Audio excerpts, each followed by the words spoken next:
Mesdames et messieurs, bonsoir et bienvenue à cette émission de On s'en parle.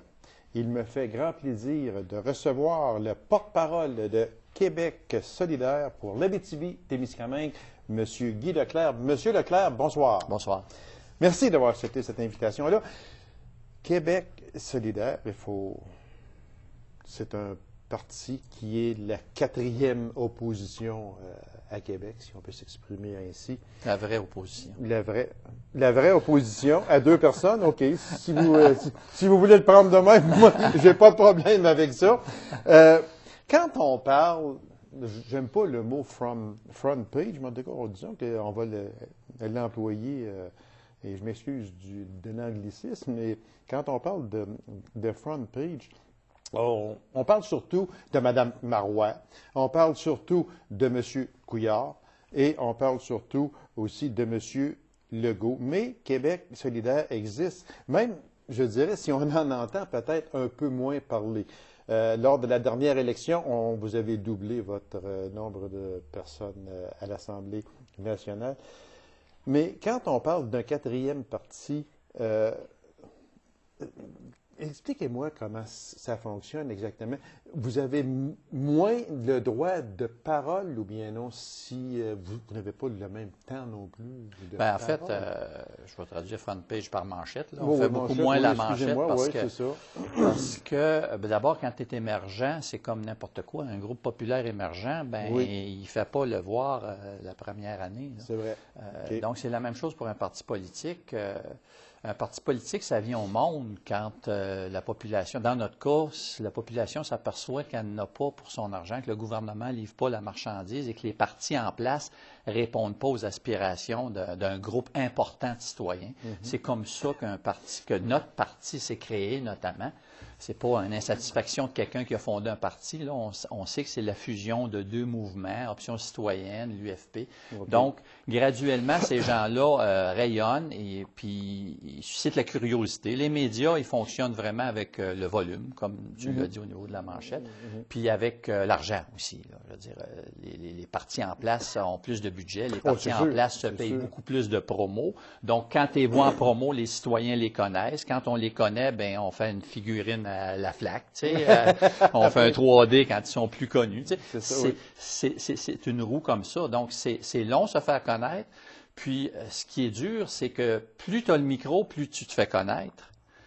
Les stations radio, quand ils veulent pousser une toune, ils donnent le micro, puis ils donnent du temps d'antenne beaucoup. Puis même la toune, si elle n'est pas nécessairement extraordinaire, elle va percer à force de répéter. Donc, c'est ça qui est dur pour nous, c'est d'avoir du temps d'antenne pour faire comprendre. Mais votre parti stagne au moment où l'on se parle depuis plusieurs années. Vous jouez toujours entre peut-être 4 et 7 % des intentions de vote. Le nombre de personnes de membres qui font partie de votre parti, ça n'augmente pas énormément. Ça reste un petit peu toujours stagnant. Pourquoi que... je suis pas d'accord parce qu'on a doublé aux dernières élections, on a doublé en termes de candidats. On a doublé en termes de résultats. Doublé en termes de candidats, c'est quand même... Oui, je sais, mais je veux dire, c'est parce que pour les gens qui ne sont peut-être pas trop au courant, vous passez de 1 à 2. De 1 à 2, oui, mais le mot est là quand même. Oui, puis en termes de vote, ça a doublé aussi. Puis là, ça passe de 100 000 à 200 000, genre, quand tu doubles. Fait que là, c'est beaucoup plus important. Mais puis il y a aussi le mode de scrutin n'aide pas l'émergence de partis politiques. C'est le gros problème. Le PQ a promis qu'il réformerait, l'ADQ a promis qu'il réformerait. Aussitôt que ces partis-là s'approchent du pouvoir, ils maintiennent le mode de scrutin parce qu'ils favorisent 2 partis. Fait que quand tu as le pouvoir, tu te dis je ne ferai rien qui va permettre à un troisième d'arriver où je vais pouvoir devenir dans la lutte dans le club, là, jouer d'un tal. Fait que il y a ça. Donc, les gens qui votent pour nous savent si le parti ne prend pas le pouvoir, que le vote est perdu. Okay. Alors qu'en Europe, partout sur la planète, il y a 6-7 pays qui ont ce mode-là actuel, qui est un restant d'anglais. C'est un mode d'Angleterre. On marche sur ça, où quand tu votes, tu gagnes ou tu perds. Les autres pays, il y a tout un ajustement au niveau de la proportionnelle, de sorte que le vote que je donnerais à Québec solidaire, même s'il ne fait pas élire, mettons, Guy Leclerc à Rouyn-Noranda-Témiscamingue, bien, il va permettre de faire rentrer un député à l'Assemblée nationale sur le volume. Si on a 7 mais on aurait eu probablement, actuellement, en proportionnel, on aurait eu peut-être 5 candidats, 6 candidats. Oui. Là, ça commence à faire la différence sur un gouvernement minoritaire. Bien là, tu influences plus. Dites-moi une chose, M. Leclerc. Depuis la dernière élection, surtout, c'est Mme David qui est beaucoup plus dans les manchettes que M. Kadir. Est-ce que c'était voulu? Ben oui, en ce sens qu'on a deux porte-paroles, comme vous le demandez à chaque fois qu'on se rencontre. Mais là, je ne l'ai pas demandé. On a deux porte-paroles. Puis, on se façonne aussi comme parti. C'est un mode qu'on s'est donné, puis on trouve ça important. Ça évite que quand le chef part, ben le parti se ramasse déculotté. Je veux dire, comme on fait avec M. Payet actuellement, qui est parti. Puis avec M. Hossan aussi. Là, Hossan, fait nous, on n'a pas de chef officiel. C'est de la démocratie participative au niveau de Québec solidaire. On a deux porte-paroles. Puis si jamais on prend le pouvoir, ben il a été voté en Assemblée. Non, il a été voté en Assemblée nationale que ce serait Mme David au moment où on se parle, puis au cours des derniers des congrès. Puis comme on a eu deux élus, ben comme il y avait un élu, c'était lui qui était porte-parole porte-parole homme, puis Mme David qui était à la direction du parti était porte-parole femme. Mais en étant élu, là, ben, on avait deux personnes à l'Assemblée nationale, ça en prenait un pour représenter le parti, la division politique, la parti à l'Assemblée nationale. Donc, il a été établi que ce serait Mme David. Puis là, on a nommé un nouveau porte-parole du parti, qui est M. Fontesilla. M. Leclerc, on va toucher à quelques gros points en politique. Moi, j'aimerais ça que vous nous expliquiez quelle est la position de votre parti pour la charte de la laïcité?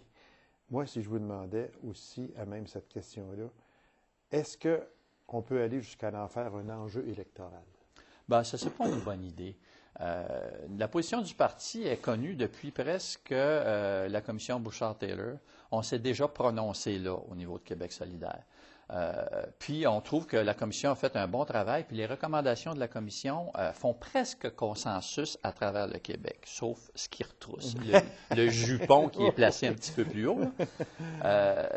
Fait que Québec solidaire endosse beaucoup la recommandation Bouchard-Taylor. Puis Québec solidaire a présenté le premier projet de loi à l'Assemblée nationale. On savait qu'il ne passerait pas parce que le PQ s'en venait avec la sienne. Là. Oui. Mais dans ça, pour nous, un gouvernement, ça doit faire consensus avec ce que la majorité des citoyens d'une province ou d'un pays souhaitent. Faire le consensus, ça veut dire qu'on statue sur ce qui fait vraiment un peu l'unanimité, puis ce qui divise, ben on peut le mettre de côté puis le travailler après pour voir pourquoi ça divise, quel genre d'informations j'ai dessus. Québec solidaire a fait un compromis important dans son projet de loi, parce que nous, on veut éliminer le financement des écoles privées et des écoles privées religieuses. Okay? Donc, à ce chapitre-là, on l'a mis de côté pour avoir un projet qui faisait consensus. Puis, au niveau de la tenue vestimentaire, c'est certain qu'on va encore dans le sens de Bouchard-Taylor. C'est à visage découvert pour les services publics. Puis, on interdit les signes ostentatoires, qui est rendu un mot qu'on ne connaissait pas il y a quelques années. Non, mais là, je pense qu'on le connaît. Ah oui, on s'ostente n'importe quoi à cette heure-là. Donc, au niveau de l'ostentatoire, c'est quand tu es en position de pouvoir, juge, policier, tout ça. Puis ça fait consensus. C'est quand tu fais le pas de plus que ça divise tout le monde, parce qu'il y a une incompréhension de ce que sont les autres religions, puis il y a une incompréhension des enjeux. Puis ce qu'on nous présente, c'est à peu près justement ce qui ne marche pas, puis ce qui est déraisonnable. On a réussi à faire croire, je pense qu'il y a beaucoup de Québécois qui pensent que les accommodements raisonnables, c'est quelque chose qui est une hérésie, une aberration. ben là, c'est ce qui est déraisonnable qui n'est pas correct. Mais les accommodements raisonnables, on en fait partout. Au bureau, moi, quand j'ai une secrétaire qui a une famille, qui décide de travailler 4 jours semaine parce que son mari, ses chiffres, c'est un accommodement raisonnable. Il y en a des milliers d'accommodements raisonnables. Puis c'est pas rien que pour les religions. Ah non, c'est sûr. L'important, c'est quand ça ne dérange pas les gens. Mais c'est ça, c'est pourquoi parce que là, accommoder? quand ça dérange, mais là, Tu ne fais pas une loi sur quelque chose qui rend quelqu'un mal à l'aise. Je veux dire, il y a des gens qui sont mal à l'aise vis-à-vis d'une personne qui a une infirmité importante. On ne fait pas une loi pour ça, là. Non. Tu sais? Parce que quand on regarde au Québec, on a plusieurs problèmes. Puis ça date de nombre d'années. Les finances ne sont pas en bon état au Québec. Le taux de chômage, quand même, a monté depuis quelques mois passés. Puis quand on regarde que à la place de prendre ces gros problèmes-là, qui sont des problèmes majeurs, on s'ostine à savoir si un crucifix doit être à telle place ou ne pas être à telle place. Moi, c'est ça que j'ai un peu de misère avec cette loi-là. Vous avez raison. C'est exactement ce qu'on dit. Statut, ça n'en prend une loi sur une charte sur la laïcité. Ça n'en prend une. Puis quand on veut que les gens ne comprennent pas, on rend les choses compliquées. Savez-vous comment ils l'appellent, la loi? La charte. C'est rendu la charte affirmant les valeurs de la laïcité et de neutralité religieuse ainsi que d'égalité entre les femmes et les hommes et encadrant les demandes d'accommodement. C'est ça le nom de la charte. Est-ce que la prochaine question référendaire va être longue de même? Bien, la première, elle l'était en tous les cas, hein? C'est sûr, parce que la première, il fallait que... Quand tu noies le poisson comme ça, tu es rendu loin d'une charte sur la laïcité que tous les gens comprenaient. Puis ça, c'est essentiel. L'égalité entre les hommes et les femmes, c'est incontournable. Mais c'est déjà dans la charte des droits. Alors, je reviens à ma question première, M. Leclerc. Est-ce que le gouvernement du Parti québécois peut en faire un enjeu électoral? Non. Il ne doit pas en faire un enjeu électoral. Puis s'il en fait un enjeu électoral, ben il va se torpiller puis il va frapper un mur. Aussi clair que ça. Donc, la position de votre parti est claire sur ça. Ça prend une loi sur la laïcité, mais arrêtons d'aller chercher des petites bébites. 90-95% de ce qui est présenté par M. Drainville convient à tout le monde, à tous les partis. Bien, si ça convient à tous les partis, pourquoi actuellement au Québec, on est divisé à 50-50 environ là-dessus? Parce qu'on est divisé à 50-50 sur le 5% que Drainville essaye de nous passer entre les dents. OK. S'il y avait un vote demain sur ça, est-ce que la CAQ... pardon, excusez-moi, Québec je ne sais pas ce qu'ils vont faire, la CAQ. Bon, la CAQ, si on le sait à peu près, parce que même je pense que les autres, ils ne savent pas trop qu'est-ce qu'ils vont faire exactement. Mais votre parti sur ça, s'il y avait un vote demain, ferait quoi? Bien, s'il y avait une écoute sur les consensus, on vote oui pour cette charte-là, mais sans le volet sur la tenue vestimentaire. OK. Parce que on parle toujours on maintient que nous autres, c'est quand même à visage découvert avec oui, Bouchard-Taylor. Okay. D'ailleurs, je veux dire, nous autres, notre position a été ralliée par Duceppe, par Bouchard, par Landry, par Parizeau. Bouchard-Taylor, il y a quand même un gros rapport qui a été établi presque immédiatement, devrait-on dire. Comme beaucoup de rapports. Hein. Comme la majorité des rapports, on pourrait en nommer, puis on pourrait en nommer dans ceux qui vont venir aussi. Espérons simplement que la commission Charbonneau ne sera pas tablettée. Espérons-le. Mais par contre, on pourrait aussi parler de la commission Ménard-Carbonneau. Je ne sais pas si on va avoir le temps de se rendre jusque-là. Mais on en reparlera si jamais le temps nous permet, parce que c'est loin d'être dans mes priorités, je vous le jure. Équilibre budgétaire. Équilibre budgétaire que le gouvernement en place a repoussé au 31 mars 2016. On va avoir un déficit 2013-2014 approximatif de 2,5 milliards. Déficit 2014-2015 approximativement 1,75 milliard, ce qui va faire augmenter la dette brute au 31 mars 2014 à 199 milliards et au 31 mars 2015 à 206 milliards. C'est beaucoup, beaucoup d'argent. Madame Marois, Monsieur Marceau avaient promis que le déficit zéro serait atteint au 31 mars prochain, 31 mars qui s'en vient. Ça ne sera pas le cas. On l'a reporté au 31 mars 2016. Est-ce que c'est beaucoup plus facile de parler que d'agir?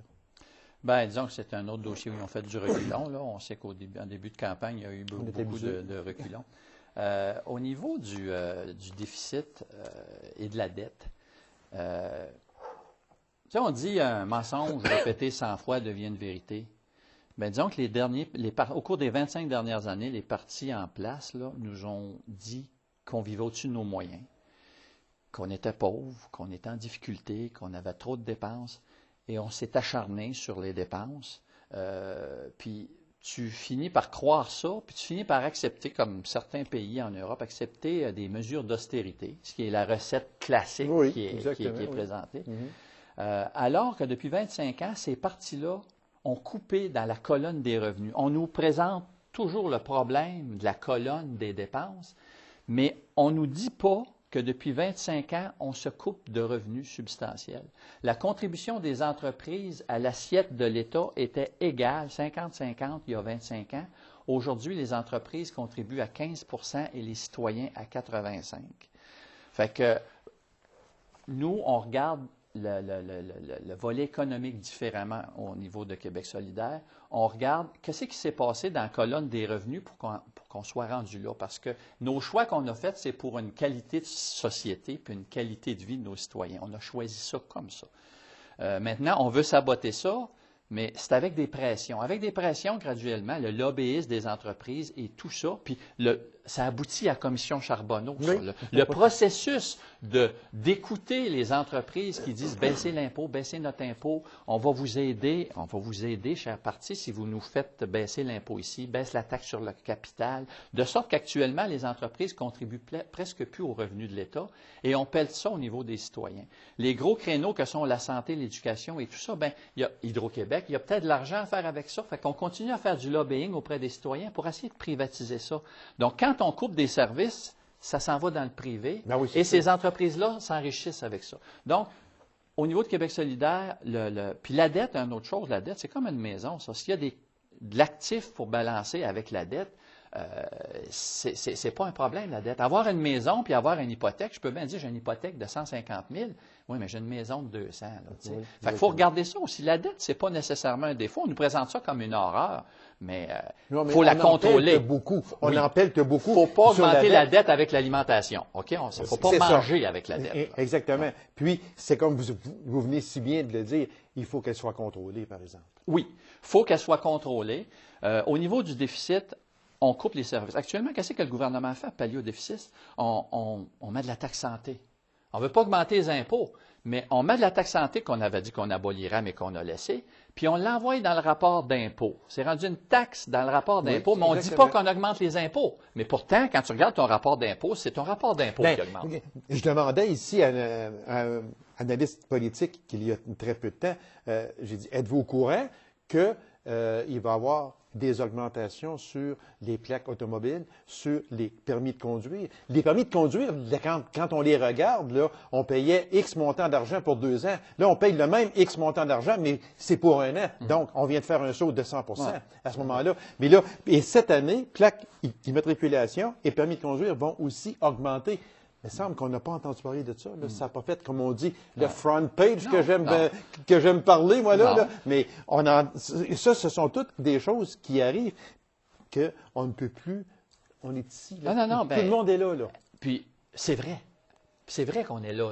On est là, certain. Puis c'est curieux, paradoxalement, nous, à Québec solidaire, on dit qu'il ne faut pas baisser les impôts, il faut maintenir les services, mais il faut aller chercher l'argent ailleurs. Oui. C'est pas augmenter l'impôt de la classe moyenne. Ah non, absolument pas. Des plus la classe moyenne est plus capable. Il faut refaire la fiscalité pour que... Avant, il y a déjà eu 9 paliers d'impôts. Il y en a 2, 3. Il y en a 3. Okay. Fait que, en plus, au niveau de...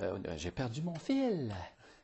C'est que quand on en revient là, pour cette fameuse dette-là, contrôler la dette, c'est ce qui est important et c'est ce que vous avez dit. Mais si on la laisse aller comme là, elle va passer là, en 2 ans, elle va monter de 7 milliards.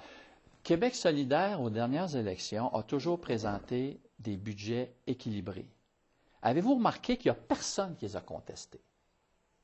Trouvez-moi un article de journal ou quelqu'un qui a commenté la qualité des budgets qu'on a présentés en campagne électorale. Il n'y en a pas eu. Puis nos budgets étaient équilibrés. Où on va aller chercher? Je vais te nommer juste 3 postes où on peut aller en chercher. Éliminer là, une multitude de crédits d'impôt, il y a 1 milliard à aller chercher là. Il y a 600 millions en réintroduisant la taxe sur capital qu'on avait et qui a été abolie et qui favorise les entreprises. Il y a 600 millions. Il y a 1 milliard qu'on peut aller chercher en contrôlant l'achat de nos médicaments. Ça, c'est le déficit de cette année. Oui, exactement. On n'a même pas parlé de redevances, de paradis fiscaux, puis de refonte de la fiscalité. Là. Tout ça, ça doit être fait pour améliorer, puis réduire aussi la dette. Là. Mais maintenir les services, parce qu'actuellement, les services coûtent de plus en plus cher, comme l'inflation. Je dis, tout augmente. Fait que si on n'augmente pas nos revenus, il y a un problème. Mais là, on se prive de revenus. C'est ce qui arrive, c'est que le Parti québécois, où est-ce qu'il va chercher, ses revenus? Il augmente les frais étudiants. Il coupe dans les revenus des assistés sociaux. Il coupe dans les familles parce qu'il envisage de remonter les garderies à 7 piastres. Si à la prochaine campagne, ils disent qu'ils ne feront rien, mais ils ne promettent rien pour le prochain mandat. Puis, on va chercher ça dans la poche des gens démunis et de la classe moyenne en augmentant les tarifs d'Hydro-Québec. Fait qu'ils vont chercher ça encore dans la poche des citoyens. Alors que c'est pas là qu'ils se sont privés de milliards de revenus au niveau des entreprises. C'est toujours la classe moyenne qui est pris à payer pour ça, et la classe moyenne, elle n'est plus capable. C'est ça. Puis ce parti-là fait la même chose que les libéraux et dans la même lignée que la CAQ. Le Parti québécois a rempli quelques-unes des promesses de la CAQ. Je ne sais pas ce qu'ils vont faire, la CAQ puis les libéraux, aux prochaines élections, pour se distinguer du Parti québécois. Parce que ça a été exactement les mêmes procédures puis les mêmes interventions qui ont été faites par le PQ. Monsieur Leclerc, on va passer à un autre dossier. Vous en avez effleuré un petit peu, puis j'aimerais que l'on revienne sur ça. Les fameuses hausses de Hydro-Québec. On a eu 0,8 %, c'est le bloc patrimonial qui a été touché. Ça fait mal, même si c'est rien que 0,8 %. Parce que moi, je suis comme un peu beaucoup écœuré, moi, de me faire dire, ouais, mais c'est rien qu'une hausse de 1,2 %. C'est une hausse de 1,4 %. C'est pas gros, mais on est rendu à au-delà de 20 % depuis environ 12 ans. Là, où ça a augmenté. D'ici 2018, il annonce 22 %. Voilà, exactement. De 6 aujourd'hui. Alors, on parle de 0,8 % le 1er janvier, c'est fait, et on parle de 5,8 % le 1er avril prochain, ce qui fait 6,6 %. Ces hausses-là affectent directement les gens démunis et la classe moyenne. Oui, les entreprises, c'est déductible d'impôt. Oui, voilà. Les gens qui ont des revenus plus importants, ça peut paraître un peu négligeable, ça n'affecte pas leur pouvoir d'achat. Donc, on affecte encore les gens les plus démunis. Puis, c'est certain qu'il faut faire attention. On est un grand consommateur d'énergie parce que l'énergie était moins dispendieuse. On s'est comme un petit peu habitué à gaspiller. Puis c'est vrai qu'au niveau du Québec, on gaspille. On y va pas mollo. Mais il y a plein de mesures qui peuvent être prises autres que l'augmentation. Pourquoi qu'on est contre l'augmentation des tarifs d'Hydro-Québec? Moi, j'ai une analogie que je fais. Je dis, on nous demande au Québec d'être compétitif avec le reste de la planète, le reste des autres pays, parce qu'à cette heure, c'est mondialisé. Ah oui, c'est mondial. Si tu ne travailles pas à 5 cents de l'heure comme un Chinois, ben écoute, crève, c'est bien de valeur, on va acheter le T-shirt ailleurs. Fait on nous impose ça, on nous dit, écoute, nos salaires sont probablement trop hauts, là, si on regarde le bracket, en tout cas, on n'est pas productif par rapport à ce qu'on coûte, parce qu'on nous compare à ça. Sud des États-Unis, en Californie, dans ces pays-là, ils ont le soleil, qui est une richesse naturelle. C'est ça. Ça lui coûte 2 fois moins cher de s'habiller. Ça lui coûte 2 fois moins cher de réparer leur entrée, de planter des piquettes de clôture. Puis la vie en pays nordique est plus dispendieuse. Donc, ça prend un petit peu plus de revenus pour pallier à ça. Nous, on n'a pas le soleil, on a Hydro-Québec. Fait que je dis, Hydro-Québec... Disons que j'aimerais mieux avoir le soleil. Oui, mais moi, j'aime beaucoup le Nord. J'aime beaucoup la neige. J'aime mon pays, j'aime mon hiver, j'aime en profiter. Mais fermons la parenthèse. Hydro-Québec, c'est un petit peu c'est un avantage qu'on a au Québec. Mais pour que ça reste un avantage, si on le facture au même prix qu'ailleurs, c'est plus un avantage pour les citoyens. Fait qu'on ne peut plus être concurrentiel comme citoyen si on n'a pas certains avantages. Ça n'est un qu'on a, on doit le protéger. Quand on veut réduire la consommation énergétique, il y a plein d'autres mesures. Au niveau de la construction, resserrer les normes de construction, puis les subventions à l'amélioration de la consommation énergétique là, au niveau des bâtiments sont beaucoup plus payantes par dollar qu'une augmentation des tarifs d'Hydro-Québec. Fait que c'est beaucoup plus là qu'il faut intervenir qu'au niveau du tarif. C'est sûr, parce que quand on parle qu'on touche à la classe moyenne, là, moi, là, ce que j'ai peur, c'est que là, le 1er avril, parce que là, c'est rendu à la régie qui va décider si ça va être 5,8 puis que tout d'un coup, qu'il nous arrive avec un 5 Fait que là, que le gouvernement nous dise en pleine face, hey, c'est pas, on a réussi à avoir une hausse moindre que demandée. Oui, ils ont fait le job. Mais c'est parce que, oui, ils ont travaillé fort. Puis, pour en revenir à cette classe-là, cette classe moyenne-là, on sait qu'il y a, dans les logements sociaux, on a un problème énorme de logements sociaux. On n'en a pas. Et souvent, ce que l'on a, c'est soit très peu ou bien non très haut. Puis, dans le très peu, ici, ça, c'est plus que la classe moyenne qui est là.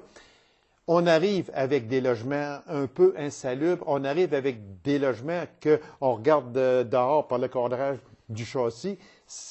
Il y a un chauffe électrique. Exact. C'est là que ça va coûter excessivement cher et c'est là que la classe moyenne va devoir payer parce que, si ma mémoire est fidèle, il y a eu au-delà de 40 000 ententes avec Hydro-Québec au Québec l'an dernier. 40 000 ententes de non-paiement. C'est directement là que c'est vraiment une taxe aux démunis. Puis à la classe moyenne. Exactement. Fait que, tu sais, parce que Hydro-Québec, c'est un revenu de l'État. On se comprend, là. Fait que du moment que tu joues là-dedans, tu fais une espèce de camouflage de taxes. Monsieur Leclerc, il reste très peu de temps. Une commission, qu'on en a parlé tantôt un peu, mais Vous voulez que je fasse une commission? Je me choquerai pas, là. Mais on va parler de la commission Ménard-Carbonneau sur le printemps érable. Qu'est-ce qui va ressortir de ça? Premièrement, elle va coûter 1 million pour rien, au départ. Ouais, je vais être franc avec vous, cette commission-là, je ne la suis pas. Okay. Disons qu'il y en a d'autres qui prennent beaucoup la place. place À place de Carbonneau, vous suivez Charbonneau à la place, c'est ça. Par contre, c'est certain qu'au niveau du printemps érable, il y a beaucoup de mea culpa à faire. Est-ce que ça nécessitait tant d'argent? Je pense qu'il y a moyen de faire ça plus simplement et à moins grand déploiement. Parce que surtout qu'on sait que souvent, ces commissions-là, au bout de la ligne, quand on regarde, on en parlait tout à l'heure, ça finit par noyer le poisson. Mais c'est ça. Puis il n'y a pas encore un politicien qui est passé ici qui m'a dit que cette commission-là était essentielle.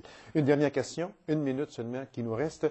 Élection en 2014, je pense que ça commence à sentir un petit peu. Est-ce que Mme Marois pourrait briser sa loi qu'elle a passée elle-même de faire des élections à date fixe? Il va falloir qu'elle brise sa promesse. Il va falloir qu'elle casse sa loi. On brise une promesse. Ils ne font jamais ça. OK. Mais c'est j'aimerais avoir votre promesse à vous. Monsieur Leclerc, est-ce qu'on peut avoir des élections au printemps 2014? C'est certain que ce n'est pas nous qui le décidons. Le contexte fait qu'on a fait une loi pour des élections à date fixe. Oui, comme au fédéral, ils ont fait. C'est comme lorsque c'est des gouvernements majoritaires ou des gouvernements de coalition. Oui. Mais actuellement, le système fait, malgré cette loi-là, permet au parti au pouvoir de faire ce qu'il veut.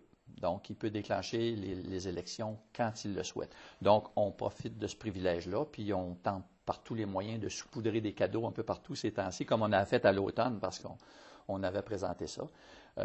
Nous, on est prêts, c'est certain, puis on pense que le Québec a besoin de changement, puis on en est. Parce qu'on dit que d'ici environ une quinzaine de jours, le gouvernement aura fait environ 80 quelques promesses. Il me semblait qu'on n'avait pas d'argent.